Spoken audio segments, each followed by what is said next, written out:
Yardan ayrılmışım bağrım edile, keter ruhan gel yarın söyle. Dünya sana dilerim sayanma dilime, keter ruhan gel yarın söyle. Dünya sana dilerim sayanma dilime.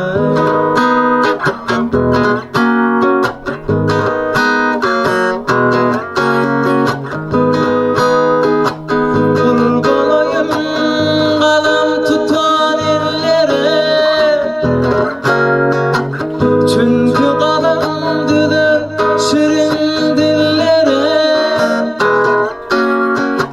kalıp sonra bütün seker yerlere. Keter ruhanım gel yarın söyle, diye sana dedim sayan.